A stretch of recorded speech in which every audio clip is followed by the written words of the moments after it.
Senior నాయకులు, మాజీ మంత్రివర్యులు, పెద్దలు గౌరవనీయులు శ్రీ తన్నీరు హరీష్ రావు గారికి, అదేవిధంగా వేదిక మీద ఉండే అందరూ సీనియర్ నాయకులకు అందరికి కూడా హృదయపూర్వక ధన్యవాదాలు తెలుపుతూ, మరి ముఖ్యంగా ఈరోజు ఈ గొప్ప సమావేశానికి వచ్చిన మా అక్కలకు, అమ్మలకు, అన్నలకు, తమ్ములకు, చెల్లెలకు అందరికి కూడా జై తెలంగాణ.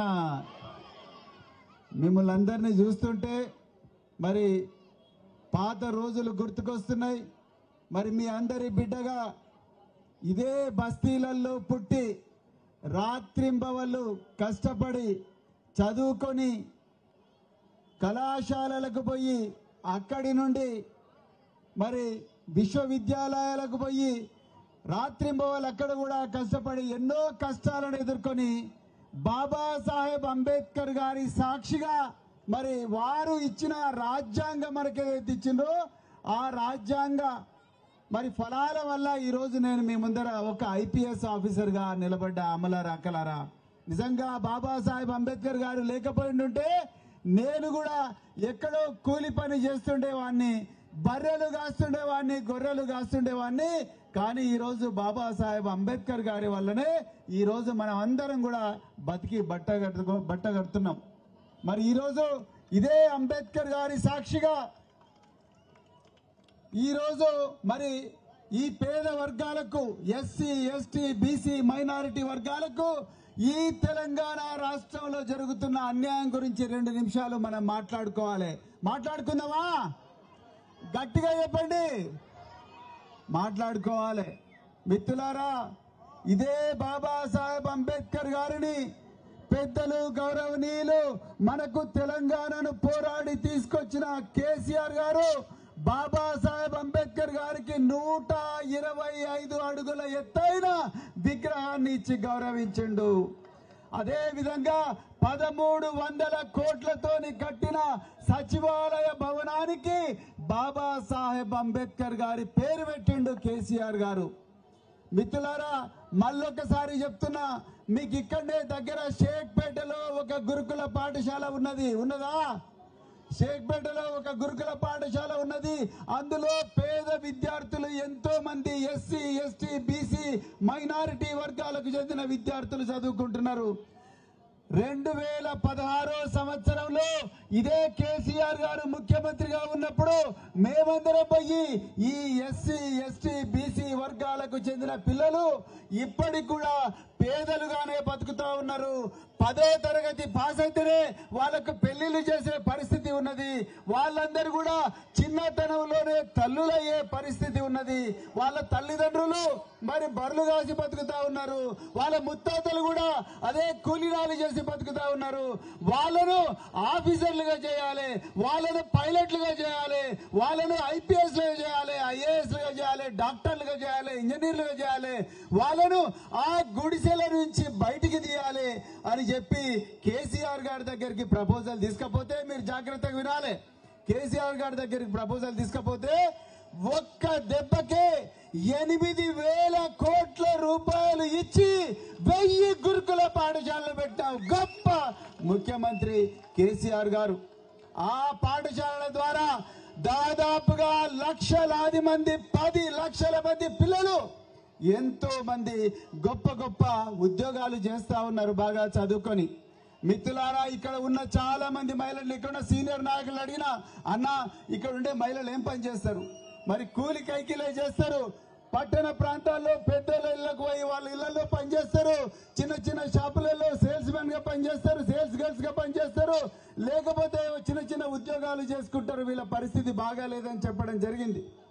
కానీ కేసీఆర్ గారు ఈ పేదరికం నుంచి వీళ్ళని విముక్తి చేయాలని చెప్పి ఒక్కొక్క విద్యార్థి మీద 1,20,000 రూపాయలు సంవత్సరానికి ఖర్చు చేసి వాళ్ళందరూ కూడా అమెరికా, ఆస్ట్రేలియా, లండన్, ఎక్కడెక్కడో ప్రపంచంలో ఎన్ని ఖండాలుంటే అన్ని ఖండాలకు పంపించి డప్పులు కొట్టిన చేతులతోనే డాలర్లు కూడా సంపాదించే విధంగా మన బిడ్డలను తయారు చేసిన గొప్ప ముఖ్యమంత్రి మరి కేసీఆర్ గారు. మిత్రులారా, ఈ రోజు కట్ చేస్తే ఈ రోజు రేవంత్ రెడ్డి గారు ముఖ్యమంత్రి అయి 2 సంవత్సరాలైంది.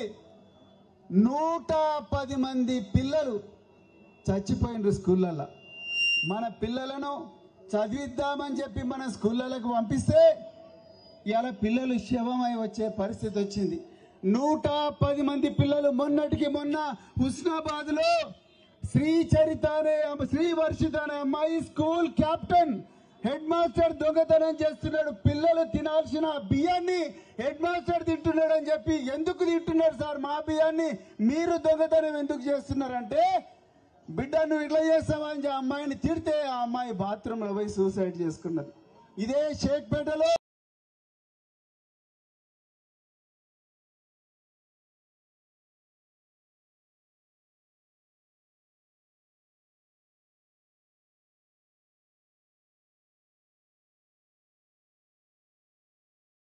లైంగికంగా అత్యాచారం చేస్తే కనీసం ఆ పిల్లలను పరామర్శించలేనికి పోని సీతక్క గారు ఇవాళ మన దగ్గరికి వచ్చి హస్తం గుర్తుకు ఓటేయమని అడుగుతా ఉన్నారు.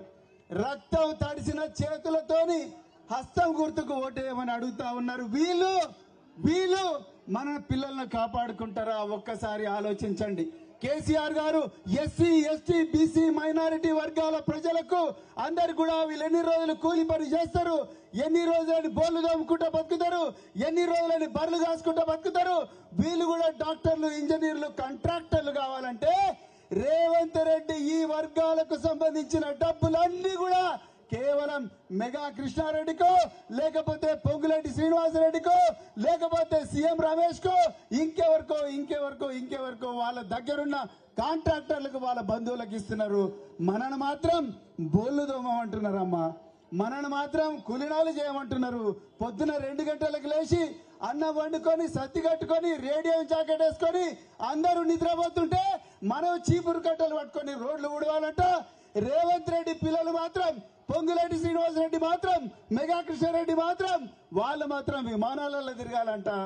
మరి ఎప్పుడైనా చూసిరా కేసీఆర్ గారి సమయంలో మన పేద బిడ్డలందరూ కూడా విమానాలు ఎక్కి అమెరికా పోయినరు, లండన్ పోయినరు, ఆస్ట్రేలియా పోయినరు, ప్రతి చోట పోయి మంచిగా ఇంగ్లీష్ లో మాట్లాడుతున్నారు, డాలర్లు సంపాదిస్తున్నారు మన పిల్లలు. కానీ అలా రేవంత్ రెడ్డి వచ్చిన తర్వాత చచ్చిపోయి శవాలై తిరిగి వస్తున్నారు. కనీసం పిల్లల శవం చూద్దామంటే కూడా ఉస్మానియా హాస్పిటల్ కు పోయి మార్చిరీలో పిల్లల శవాలను ముట్టుకునే పరిస్థితి లేదు రేవంత్ రెడ్డి పాలన. మరి ఏద్దామా రేవంత్ రెడ్డికి ఓటు? గట్టిగా చెప్పండి ఏద్దామా, గట్టిగా చెప్పండి ఏద్దామా. బరాబర్ మనం కారు గుర్తుకే ఓటేయాలి, కేసీఆర్ గారిని మళ్ళీ ముఖ్యమంత్రి చేసుకోవాలి. ఇక్కడ ఈ జూబ్లీహిల్స్ లో మాగంటి సునీత గారి కారు గుర్తుకే మనం ఓటేయాలని చెప్తూ కారు గుర్తుకే